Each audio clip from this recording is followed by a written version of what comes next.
You are listening to the Scars and Guitars podcast. My name's Andrew Mackay-Smith, and this is my conversation featuring Thomas Ekelund, the principal architect of the outfit from Sweden, Trepaneringsritualen. I was compelled to reach out to Thomas because I find the release, I think it's called Kainskult. Yeah, I think I said that right. I find it fascinating. It's unlike anything else you're ever likely to hear. So let's hear what Thomas has to say. Here we go. I want to welcome you to the show. I think I'm going to pronounce this incorrectly, but I'll give it a go. Kainskult? Is that the name of your latest epic release? How did I go there with the pronunciation? It's not that far from the Swedish pronunciation. It's Kainskult in Swedish. Kainskult. Okay, gotcha there. All right. So I'm not sure as a release it falls under the banner of entertainment as much as it does a cathartic release for those seeking solace in the left-hand path. Now, that's my take on it. Pitchfork even went so far as to call your music gloomy, gothic atmosphere. Gloomy with gothic atmospheres, with a heavy ritual ambient influence, and as an artist, your music overlooks humanity's sickness and instead concerns itself with matters of magic, religion, and the occult. Now that fascinated me actually. That line there was what actually led me to really investigate your music further and want to have a chat to you. So it's also a very detailed and broad descriptor. So does it sound about right though? Yeah, I mean, it's not that far off. I certainly don't consider it entertainment in any normal fashion. I mean, I suppose a lot of people who listen to it might see it as pure entertainment, and that's fine because, I mean, that's up to them. But for me, it's much, much bigger than that. It is a spiritual endeavor, and not so much. I mean, it's art, but art in the original sense of art. Mm-hmm. Yeah, it sounds like it's music that you have to do. It sounds like music that you have to create in order to survive in some way. Yeah, I mean, I'm not sure that I would actually die from not doing it, but I am compelled to do it. It's always been like that when all my creativity has been more about obsession and having to do something than actually wanting to do something. If I had the choice, I'd probably choose to not be creative at all because it's usually quite painful. It's not enjoyment or anything. It's just it needs to be done. Yeah, I'm definitely getting that vibe from it, that it doesn't look like as though you're having a lot of fun. It's just when I say, you need to do this to survive, for psychological reasons, you have to have this release through this music. Yeah. I mean, my previous project, Dead Letters Spell Out Dead Words, was more about me, I think, than TRP actually is, because Dead Letters was very much focused on me, and TRP, I just see myself as like being a part of the equation. I'm just like the vessel for something that's so much bigger and so much harder to grasp. And I mean, I don't have a complete grasp on what I'm actually doing or why I'm doing it or what the purpose is. It's just there, and I suppose I am a willing participant because I could refuse to do it, but something else is calling the shots, so to say. So it sounds like you're channeling. Yeah. Okay. Exactly. Yeah, because that's certainly what I watched. A video posted, Device Noisy, the article. It was only posted a few days ago, actually, of one of your live performances, and it actually gave me that vibe that you were certainly channeling something from another realm. Yeah, it's entirely ritualistic. I'm aware, but not in control, I guess. I mean, I don't disappear completely, but what you see on stage is like, I'm there, but that's not just me. It's TRP, and that's something more. Yeah, fascinating.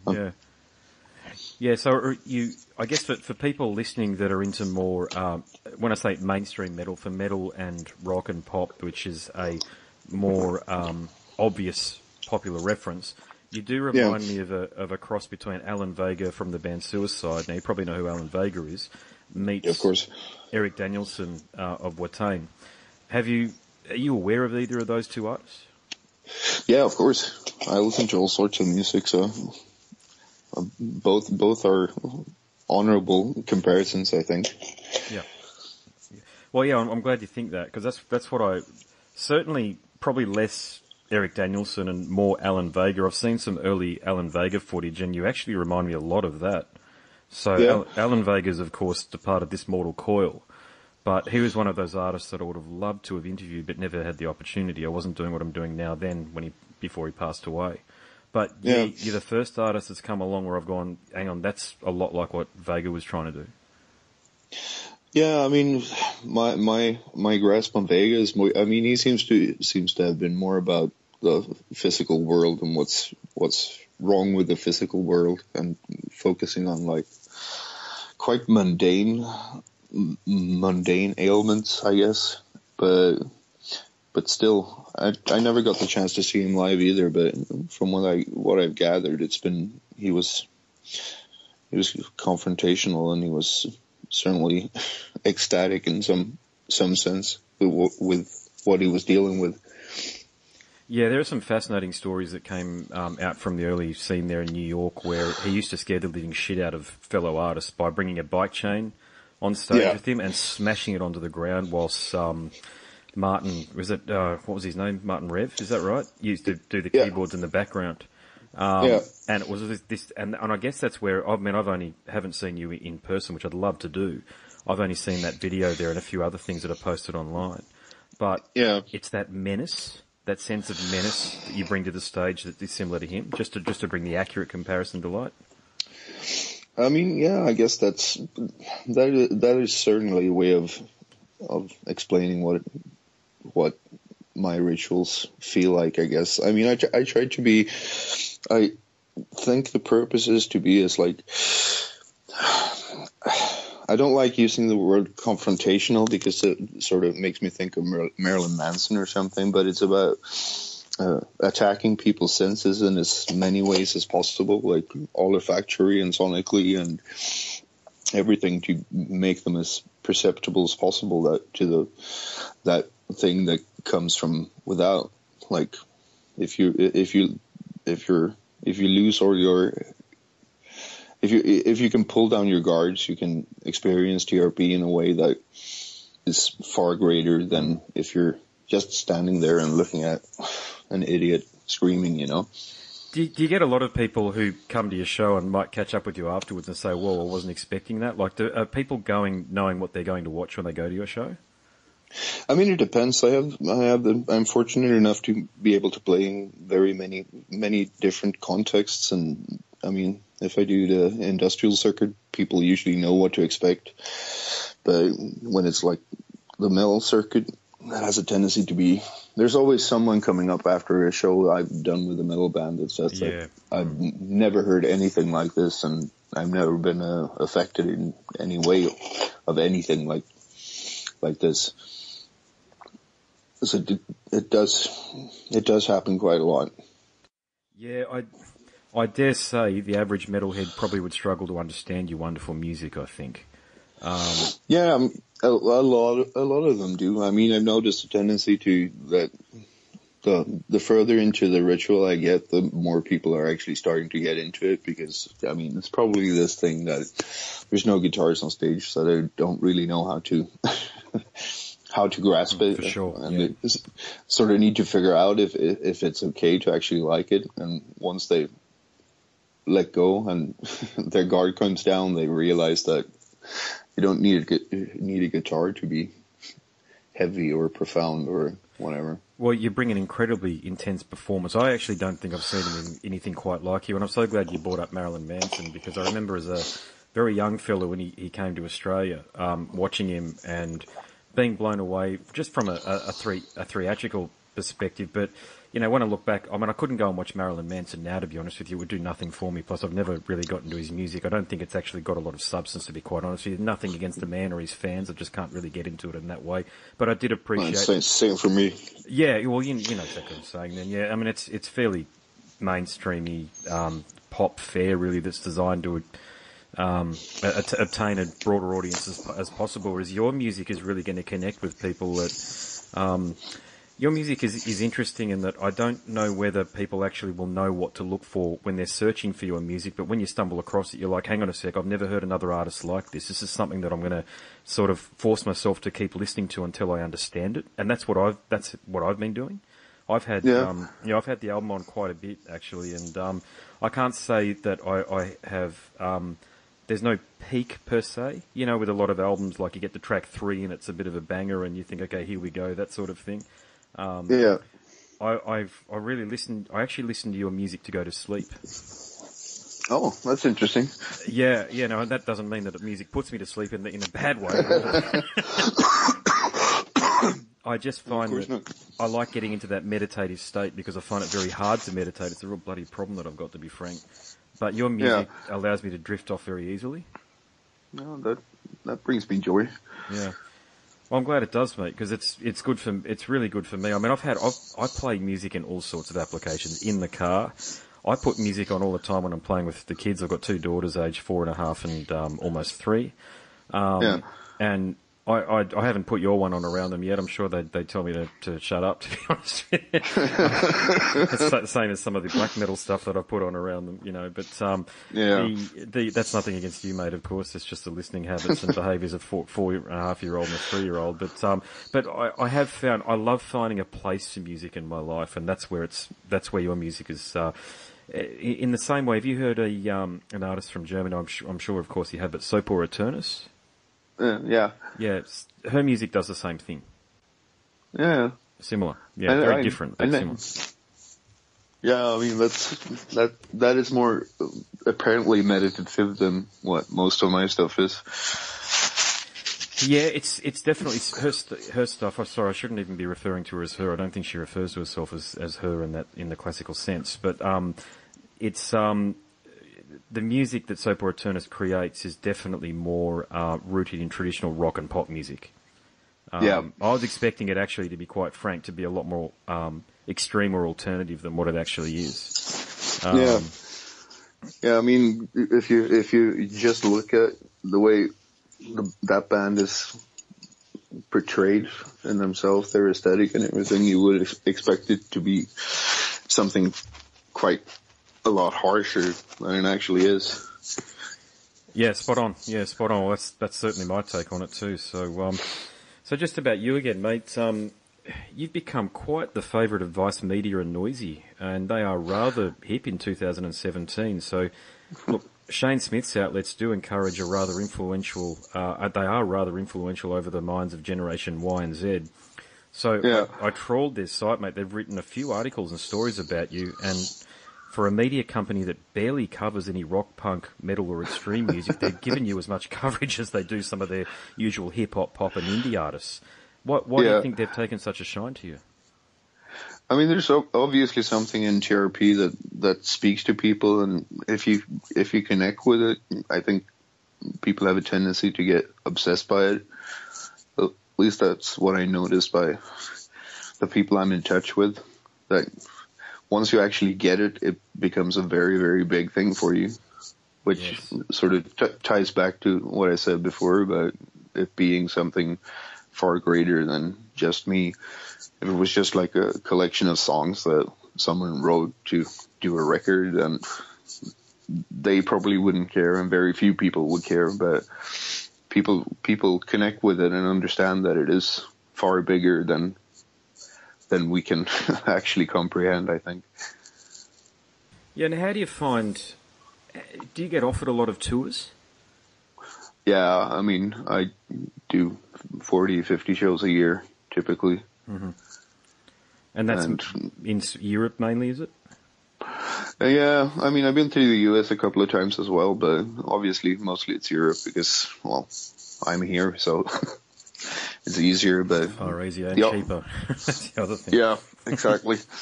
But the offers are coming in from other places as well, so it's only a matter of time until I cover the entire planet. Yeah, and we here in Australia, mate, has somebody reached out to you to offer you a tour down here? Not yet, but I have some contacts down there, so hopefully it's going to happen at some point. Yeah. It would be really nice to see Australia. Yeah, there's a lot of a lot of, when I say a lot, there's a fair few clubs in the big cities, so the port towns, Sydney and Melbourne, that I think you'd go very, very well in. I'm in Queensland, which is a cross between Hawaii and Arizona, just for a logical point of reference for someone who hasn't been here. You know what I mean? You're either near the beach, you're in the bloody outback in Australia, in Queensland. So we tend to get into, the music here is either, I mean, you know, in the big city, it's all the usual stuff you get in big cities in Brisbane. But there's a few clubs I think on the eastern seaboard, mate, in Sydney and Melbourne in particular, that I think you go down very well in, mate. And I think a lot of people would travel from wherever they are in Australia to watch a performance from you. And I take it too, mate, you probably get offered a lot of, you know, I'm not talking about like Download Festival, but you know, those smaller festivals, those festivals that are more niche market. Do you get offered a lot of them? Yeah, I do quite a bit of festivals. It's hard to remember what I've actually done, but yeah, there's usually 5 or 6 festivals a year, I would guess. Yeah, okay. And what about musicians? How do you source musicians? Is it... I mean, up until just recently, I did everything myself. On Kainskult, I decided that it was time to reach out to my friends, people I trust and people I know understand the purpose of TRP, to help out with things. Most of them are vocal contributions, but there's also some instrumental contributions on that one from people. The plan is to expand the project and actually have a live band as well for the future. Okay. Does that mean rearranging some of your music to accommodate traditional bass guitar drums format, with the synth and all the rest of it, or? No, it wouldn't be that traditional. I'm still pondering the ideas, but it would be largely percussion based. Okay. Because I think that's the essence of a lot of the songs. I mean, there's bound to be some electronics as well, but the essence is rhythmical, and I think you could pull it off with just two guys on percussion and me vocalizing. Yeah, no, fair enough, mate. And I guess it kind of alludes to another question for you, mate. Is it's what's been your biggest challenge as an artist, do you think? I guess it's an ongoing challenge, just accepting that I'm part of something that I don't have control over.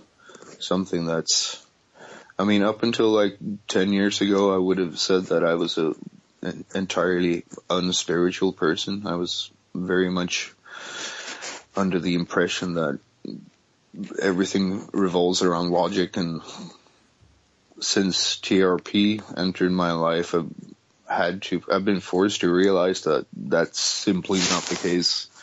Rationality and logic has very little to do with what's really there, and just being able to accept that and allowing myself to be as irrational as I can be, and that continues to be the biggest hurdle. You need to sort of accept we're all, I mean, we live in a modern world, and we're all taught that certain things, we're taught that things are in a certain way, and if you perceive things different from that, then you sort of keep it to yourself. Yep. It's like this sort of consensus reality sort of thing. But once you realize that that's just one enormous lie, and you start letting go, and your guard comes down, and you start experiencing things in a very different way. And it's certainly a quite terrifying experience, but it's also very rewarding once you come to terms with it. Well, I think most people, like, I mean, I straddle, I got to tell you, I sometimes struggle with that balance, because, you know, I got to participate in day-to-day life because I'm a father and I'm also a husband, okay? And up until 6 months ago, I had a very demanding job, I must say, at a company called Telstra, which was a telecommunications company here in Australia, as an account executive, working, you know, basically never not working, if you know what I'm saying. If you're not working, you're thinking about working, and there's not a lot of room for anything else. But I've always had a connection to, let's just call it the cosmos. We'll just call it that. Yeah. Whatever it might be, probably in a similar manner to yourself, always connected to something else, to the point when my father passed away, I had exactly what Eckhart Tolle describes in his wonderful books about an enlightenment. I had this experience like I was totally at peace with everything, whatever it was, whatever was happening. For about 3 weeks or so, I just had this universal, or I'll use that word again, cosmic understanding that everything was as it should be, even if it wasn't. Everything was as it should be. But then it bloody left me. It disappeared. And then I went back to being a mere mortal. And it was a hell of a bump out, mate, I can tell you. And he talks about, I don't know whether he does, but Esther Hickson, who does the Vortex series, talks about that a lot too. You know, when you're in, but when you get out, it can be a heck of a bump on your way out. And I remember feeling that bump on the way out. And that happened. He passed away 6 years ago, almost to the day. He passed away on Boxing Day. 6 years ago. Now, that experience has changed me profoundly in my outlook on things. So even though I can't hopefully I'll get back in. I just don't know how to get back in, to be honest with you, because I think my father gave me that experience when he passed over. It was something that was gifted to me. But having seen that, and then having listened to your profound words as well, you know, it's, for the average person, it's very hard to sort of get out of credit card payments and mortgage payments and putting petrol in the bloody car, and whether or not they're having too many calories in that day or not, so that they can keep their size 34-inch waist or what have you. You know, so I will ask you this. It's probably an unexpected question, but what words of advice have you got for people listening that you know, you're an artist in the true sense of the word. You're creating cathartic music because you need to. So what advice have you got for people, mate, just to get the hell out of whatever rut they're in and just sort of focus on their creativity and just frankly being themselves?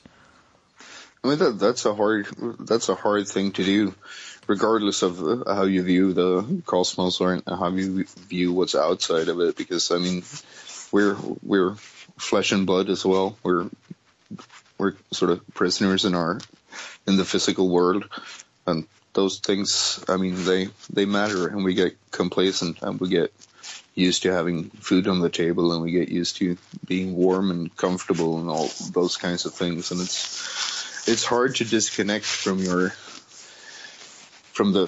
physical experience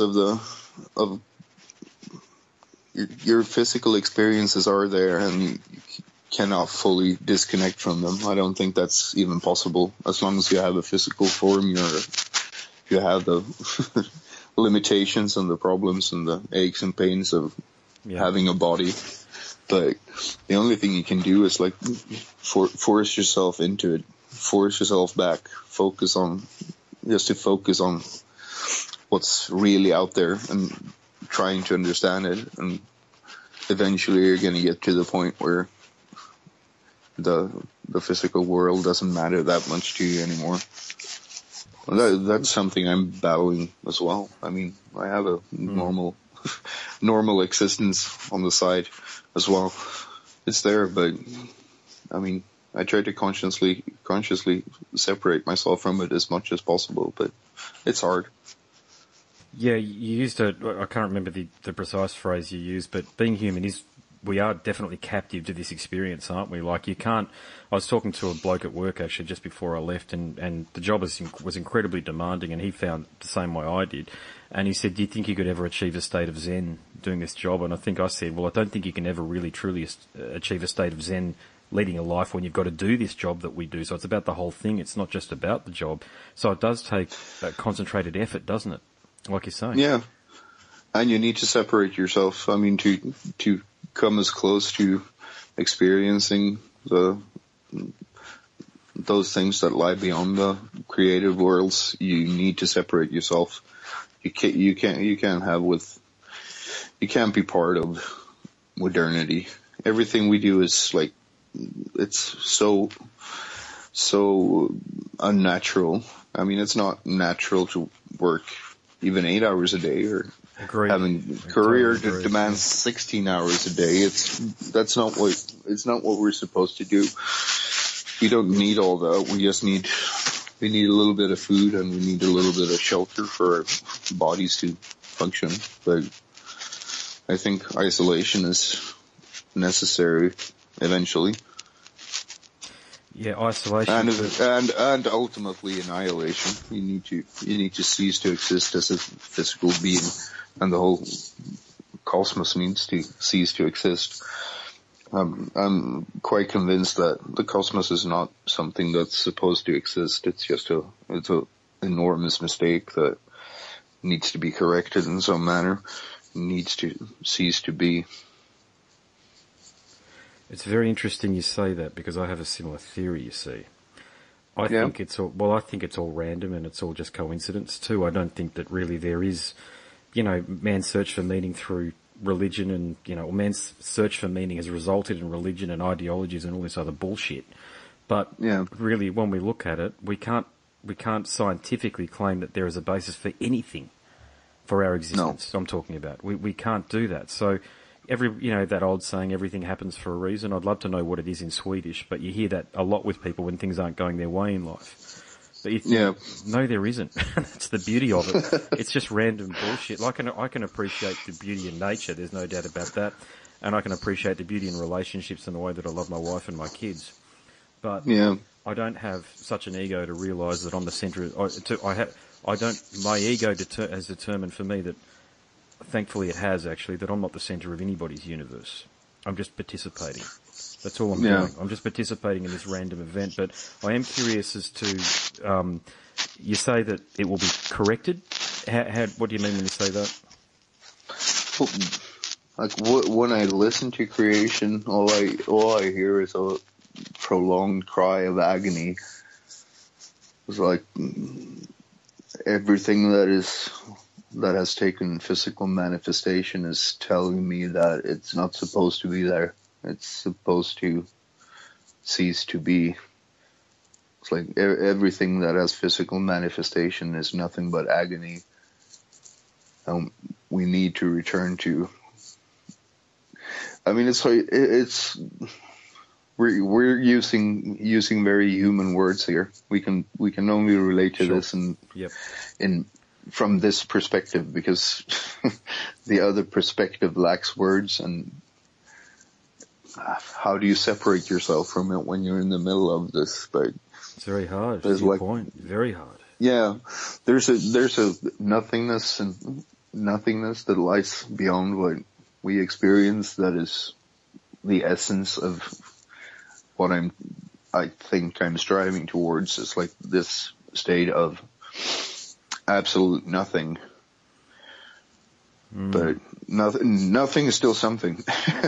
You know what I mean? Yeah, that's the contradiction in it. Yeah, I know exactly what you're saying. There's no such thing as a void, is there? No such thing. No, I mean, void is also something that we've come up with. It's like, it's a word for something, but there's nothing in the created worlds that is actually empty. Everything's like a vibration of energy, and energy is something, so we cannot fully grasp this sort of nothingness that I'm talking about. It's just not possible until you actually cease to exist. Yeah, I actually understand your train of thought on that one big time, because I've often tried. It's actually, maybe I can meditate, okay, because sometimes I get to a point, I might be driving in the car, so I might be actually doing an activity. That's a trick with me. Do an activity and I might be able to bring my mind somewhere else, so detach my mind somewhere else without causing anybody any danger. When I say I'm driving, I'm not sort of driving off the road or anything like that. But I've often tried to comprehend nothingness as an entity, if you like, and I get to a point where my thoughts start folding in on themselves and I have to stop, because it almost feels like I'm going down a crevice of which I might not come back from. But yeah, I mean, look, the few times that I've done psychedelics, I've sort of skirted around it as well. And I'm one of those people, when I do psychedelics, I have very vivid experiences, and they've universally been very positive, I must say. They've been very, very positive experiences where I've been able to sort of get, broader questions like, what is time? So I'm not being superficial about it either, but just trying to understand why we as humans are so obsessed with time. So going on a journey to try to understand why time is such a binding construct to us in the human experience, going on a journey to sort of understand that a little bit more. I don't feel like as though I achieve any more answers than I do in that state than what I would say sober or not under the influence, but it's still a fascinating journey at the same time that sort of brings, I suppose it brings a sense of enlightenment, but to your point, there aren't really words that I can use to describe it. No, that's the thing. I mean, you get to a certain point where words cease to have any function whatsoever, because then you're getting close to the kernel of truth, I guess. When you can no longer explain what it is you're actually beginning to realize, then you're getting close to nothingness, and then you're getting close to release and freedom and returning to what is natural. So so on that point there, when I had that transcendental experience and my father passed away, that 3-week period, I made a point of looking up at the sky at night as often as I possibly could. So where I live, there's not a lot of light pollution, so I do see quite a lot of the stars. Nice. That's awesome. So I was able to see the Milky Way. We've got the Southern Cross down here, which is very bright in the sky. Yeah. But I didn't. It was funny, mate. It was bizarre. I felt like as though it was I don't want to say hologram, but I felt as though it wasn't as deep as what I would have hoped it was. It was almost like, I definitely felt that sense that I was looking into the past. You know how the light takes millions of light years to reach us from all these galaxies and constellations and therefore the stars to reach us here. So you're actually looking at things that by and large aren't there. And I think that's what I was struck with. Yeah. Well, but it still becomes very much an intellectual sort of exercise, because I mean, that kind of perspective, we're not designed to grasp that. We're not. I mean, we're designed to grasp the size of a tree, and we're designed to grasp the passage of time in hundreds of years, maybe. But now we're talking, what is it, 14.5 billion years or whatever? It's like, it's just a number. It doesn't mean anything to us on any level. It's just an intellectual exercise. Yes. And that's probably, I mean, it becomes very hard to grasp. It becomes like staring into the sky and staring at the stars. It just becomes like it's a black canvas with dots of lights on it. It can never mean anything more to us than that. That's just what it is. So we're not really meant to, here's another thing that I think, and I'll ask for your opinion on this. I think we're meant to experience everything that's right in front of us here. I think that's the whole point of this dimension, if you want to call it that, our time here on Earth, our 60 to 80 years or so that we're here. I think that in order to be I don't like to use the word spiritual being because it sound so superficial, but in order to fully grasp what's going on in life, you're just meant to participate. That's it. You know what I mean? If you're sitting on the sidelines and just sort of wanting to lead a safe life, a life free of risk, that's not it. The life when you're doing something like your good self, of course, I'll use you as an example, doing something like you, which is really challenging and really giving people pause for thought, that's actually what life's all about. And I don't think you can be any more spiritual than that. And my underlining point, there would be mining your own creativity. That's it. That's it right there in a sentence. Yeah. That's how I feel about it anyway. Yeah. I think that makes sense. And it has to be quote unquote dangerous. It is dangerous to face these kinds of things because that's another thing we're not designed to. I mean, our experiences as human beings, as primates, is not designed to confront these things. But when we still do it, we probably eventually go insane. There's a very large chance of reaching absolute madness, and yes. Once you're mad, you no longer have any grasp of what's of danger or fear or anything. So attaining that level of madness is probably a positive thing. It's something that's fruitful to the endeavor of ceasing to be basically a monkey, because we're all just monkeys with clothes. You're taking the words out of my mouth there, mate. I say that a lot. We're just advanced primates. It's all we have ever been. We think we're different, but our social constructs tell me that we're no bloody different, No, I mean, we have a slightly higher degree of being able to, or ability of abstract thought that other animals may or may not lack, but I think that humans has a tendency to hold themselves in way too high esteem. Agreed. Because we're a bunch of electronic impulses, and pretty much everything we do is guided by chemistry, more or less. We need to find sustenance, we need to procreate, and we need to maintain the integrity of our body as long as possible. And I'm not sure that's actually a positive thing. It would be easier if we could just ignore all those impulses and just cease to have physical form. But most people are unwilling to make that journey, so I guess we're stuck here. Well, I think that what they're trying to do is they're trying to do the journey through technology, what you just mentioned about electronic impulses and the like.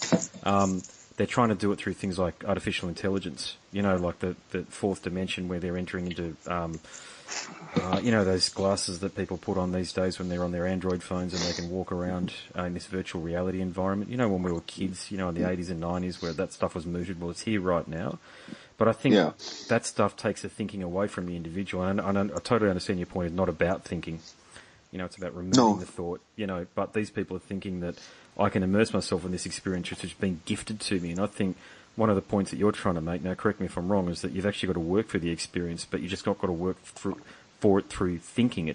You've got to work for it through another methodology. Yeah.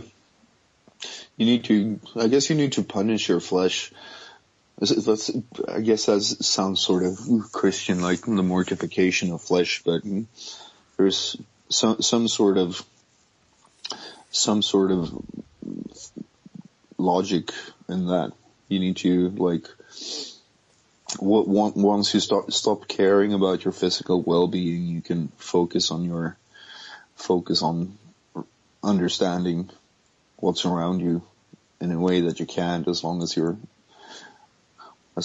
feeling comfortable, and as long as you're entertained, and as long as you get all this constant stimulation of entertainment. Yeah, looking on your iPhone for Facebook likes and Twitter retweets and all that sort of bullshit. Listening to a very fascinating. Do you know a bloke called Joe Rogan? He has a podcast series. No. He has a very fascinating podcast series, and he interviews anybody and everybody you can probably think of. He's interviewed, he interviews psychiatrists, psychologists, he interviews people with all sorts of understanding of deep sciences and the like. And these podcast episodes go on for sometimes 2 and 3 hours. And he deep dives into anything and everything you can probably think of. But the thing that he was talking about today with a guy called Brett Weinstein was how the people who write, so in Silicon Valley, the people that are writing the algorithms in Twitter and Facebook more specifically, it's entirely designed to appeal to the human response to serotonin uptake. Yeah. Okay. So they know that when they encourage you to go onto Facebook, it's something that's going to be appealing to something which is it's almost part of, would you call it reptilian brain? Maybe I'm not technical enough to understand that side of things, but it's something that at a level, to an extent, you're no longer in control of when you participate in using Facebook, for example. And these assholes, excuse my language, know that. And mate, you've got, how many Facebook users are there? 1 billion or something? I think there's over 1 billion. Yeah, something like that. So you've got basically a high percentage of these Facebook users, so a high percentage of somewhere over 1 billion people that are walking around that are no longer effectively in control of their own impulses because of these algorithms that are being written by people who have a deeper understanding of it than the average person. I mean, where do we go to from here as a species if we can be controlled? Well, some of us can be controlled that easily. I think most of us can be controlled in that way. Even if you're aware of these things, it's very hard to go against the chemical impulses your brain gives you. It's there, and it's there to reward you when you do. I mean, there's the reason sugar makes people happy. It's because it triggers serotonin responses, and you just want more of it. And it didn't used to be accessible, but now it is accessible. So we get fat, and then we crave even more of it because it becomes like a drug. Serotonin is a drug that we crave. So any way we can get it, that's a good thing. And that's why something like Facebook works, even on people who know they are being duped. It still works. They still go for it. Yeah, it's like you talk about sugar, actually. It's a really good point. Probably the same in Sweden, but here in Australia, in areas that are typically known as lower socioeconomic areas, so areas that have a high dependency on the government, they have a lot of fast food outlets in these places, which of course are stocked full of sugar. Yeah. It's bullshit. It's just madness when these people are the ones that should be eating their kale and, doing things to get themselves motivated to, I don't know how else to describe it, but probably get out of the position that they're in. And I'm not being judgmental there. I'm just saying that, if I was in that position, that's what I'd do. So I certainly wouldn't eat fast food. I'd be looking more toward that. But then I suppose I'm more inclined to be motivated to improve myself in that regard. But yeah, I mean, sugar was really the first example that we had globally. I mean, you look at the, I don't want to be insensitive about this topic here, but slavery in the US, I mean, a lot of that cash crop was sugar that they were exporting to Europe, and that needed, you know what happened with slavery. You're an educated bloke, as a lot of the people, most of the people that will be listening, so I don't need to talk about that too much, but sugar has been responsible for so much destruction. Yeah. Yeah, it has. So, but we still do it, to your point, mate, because even though we know it's bad for us, we still do it because we want that little 15-second hit of humanity, don't we? So. Yeah. It's like heroin or whatever. It's just not as debilitating, at least not as fast. Not as fast, yeah, over a much longer period of time. So here's a good question for you, actually, and I've never asked anybody this question on the radio show or the podcast, okay? So my own view is that I think humanity is doomed in the next, at least, max I think we've got is 500 years. What are your thoughts? Yeah. I don't know. Things are certainly going to change. We're in for a hell of a ride, even in the near future. But I think, the only way the Earth may cease to exist and we may cease to exist, humans as we know it, but creation won't cease to exist until everybody has entirely let go of the circle of rebirth. It's like the physical world can only cease to exist when everybody has finally realized that it needs to cease to exist. Our souls have a tendency to cling to the material world, and that's why it hasn't ended yet, because we're trapped in it and we have a very hard time realizing it. And once we're realizing it, then maybe we can let go of it. But I mean, if the Earth ceases to exist, I don't think that has any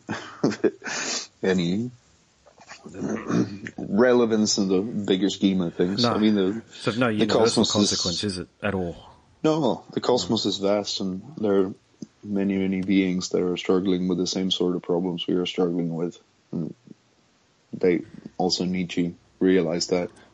But eventually everything is bound to return to that natural state I mentioned before of nothingness.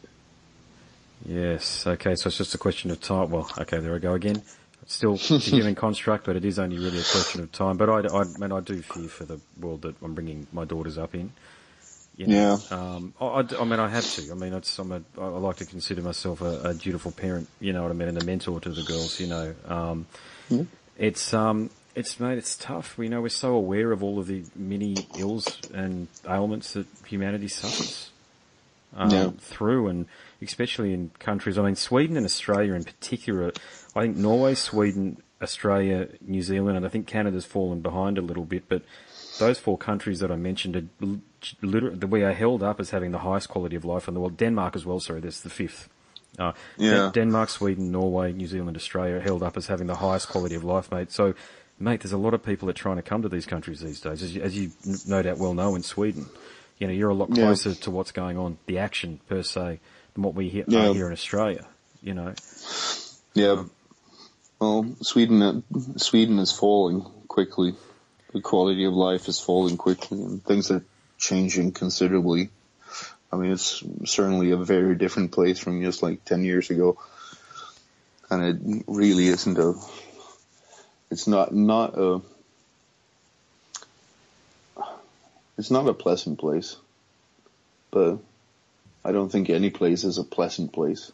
Well, You just need to find. I think people like you and I will eventually end up in rural areas. That's what I think. I'll end up moving up to North Queensland, and no doubt you'll end up moving somewhere further north. Because I think life big cities. I certainly entertain that thought quite a lot because I don't really enjoy being around people. Well, look, I can only go by what I read, okay? So a lot of what's happening in Malmo is what's happening in Melbourne, in Australia, here as well. And, mate, it's, that's where I say I've got genuine fears, because we can no longer say a lot of these things that we're no longer part of your Swedish society or Australian society. They're not that far away. They're actually very near these days. Yeah. And, in Sydney and Melbourne, they have to put up, and they have to do it in Brisbane as well, mate, but they have to put up big bollards in public places so their cars can't get through. Yeah, we're doing that here as well.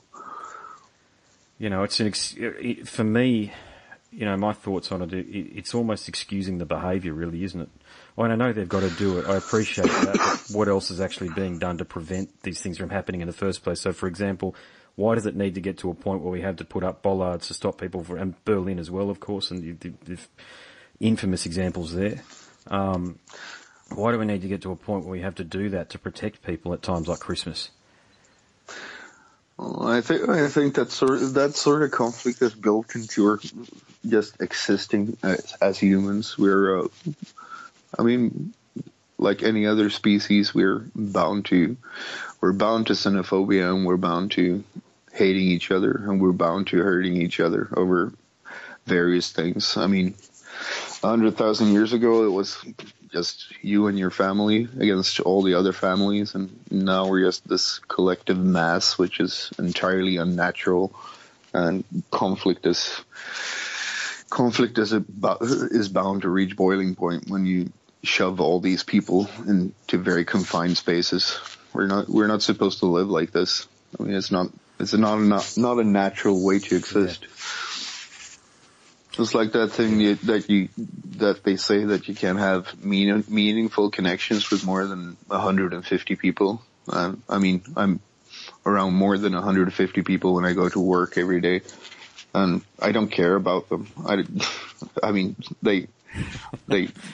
They're a pest to my well-being at the moment, but I don't feel any connection. I don't have any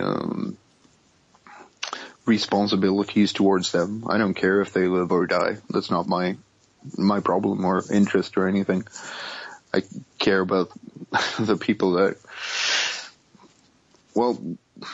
I care about my tribe, and we all in a sense these days have the luxury of being able to choose our own tribes, which wasn't the case not even 100 years ago. You were born in your village, and those were the people that were your tribe, whether you wanted it or not, and yes, you had to deal with it. But now, like with the communication and everything, my tribe is not in one place. They're all over the world. They are indeed, mate. Yeah. No, that's, and for me, I've never been self-centered, but I wasn't so, aloof of the rest of the world that, it wasn't until the birth of my daughters that I started thinking about these things, but they come at a very sharp contrast. When you have kids, I can tell you, mate, you start thinking about it and thinking, look, I'm 39, I'm probably only going to be around for another 20 or 30 odd years or so. Particularly with my fucking health. I've got something called severe ulcerative colitis, which I have to be very careful of. But, I still drink and I don't smoke or anything like that. But I've really got to lead a life like a bloody high-performance athlete if I want to survive and lead a quality life. And, of course, I don't because I couldn't be bothered. I know the feeling. You know what I mean? Like, to your point, if I didn't have kids, mate, I don't think I'd care, truth be told. Not now. Not with my awareness of the world. I think I'd just be totally at ease with the chaos and just wake up and do whatever I want. But I'm actually really grateful that I'm a parent, that I don't regret it in any way, shape or form, because you do see a lot of yourself in your kids, I've got to say. You do see a lot of yourself, and it gives you, mate, I've got to tell you, it'd be heartening for me if somebody like you had children. Because, you know why? Because you're a decent human being and you get it, okay? And a lot of the blind are having children, okay? They're populating at a rate of goddamn knots, and that's what I think is going to bring us down more than anything else, okay? Is that aloofness and that self-centeredness, and the like, and self-centered people having self-centered children. People like you and I, there's this, a lot of geneticists are saying that every generation is getting dumber because the dumber the person is, the higher the number of offspring they usually have. The smarter you are, the less kids you have. Yeah, there's a lot of truth in that. I mean, anecdotally, I can sense that, whether or not it's been scientifically proven or otherwise, I reckon that's exactly how it is, mate. I mean, with the way the world is, just from a financial perspective, it isn't financially viable to have more than, I don't think it's financially viable to have more than 3 kids in any situation anywhere in the world. You know that? No. I mean, God bless my brother and his family. He's got 4. I don't know how he manages it, but, Jeez. Jeez, I mean, he's got to change the car, got to do different things. He's married well, so his wife does, is a wonderful mother, as is my wife to my kids, you know what I mean? But we've got the 2, mate. But I had a vasectomy the other day because there's no fucking way I'm having any more than 2. I can tell you that now. I'm happy with my 2. I'm never going to go even that far. It's a shame, mate, in my view, as I said. I mean, that's only my opinion, of course, mate. I'm not encouraging you, but, I mean, it'd be people like you, mate, having kids, mate, that's what gives me hope, is what my point before is people like us having kids, there is that glimmer, there's that glimmer of hope, mate, that it won't end up in the shit that I think we're headed down to, and, or there might be some utopia somewhere underneath all of the dung heap, where there is a fully realised version of humanity as I think, the highest aspect of us all intends. And it's not just a shit fight where we're drinking Pepsi whilst fucking going onto Facebook and liking some bullshit post about Kim Kardashian and Kanye West. I think, I'm not in agreement there. I think, there is no utopia in the created world because, like I said, we're not supposed to be here. This is not supposed to be, there can be nothing but suffering in the physical world. Everything is decaying, and that's built into the fabric of the cosmos. Everything just goes downhill. It gets worse and worse and worse. There's nothing but suffering. What about the concept of rebirth, though? So constellations die and there are new ones that are appearing all the time. So there's got to be some sort of force there that's doing that, don't you think? There's got to be, whether you want to call it this is where we've done a really piss poor job at doing it by explaining it away as religion, through religion. But there's got to be some force that is equal to that word love, okay? Because otherwise everything would just fall apart straight away, wouldn't it? And there'd just be nothing. Like literally nothing. I think it's a twofold thing, is that sense of self-preservation that's built into our genes, into the way our brains work and the brains of everything living work. It's a sense of self-preservation, and I don't know why that is there, but it is there. And the other thing is that once you start letting go of that, for every cycle you go through, you get a little bit closer to being able to let go of that. And once you let go of that, then once everything lets go of that, then we can return to a natural state of unbeing and finally be rid of the physical world. Mm-hmm. Well, I'm going to leave them as the final thoughts for the listener to ponder. I will ask you one last question. People want to reach out to you, get in touch with you, and get into your wonderful music, mate. How do they do that? They can use those wonderful things we've been talking about before, like Facebook and the internet. Well, bound to it. I figured that was coming. I just thought Yeah.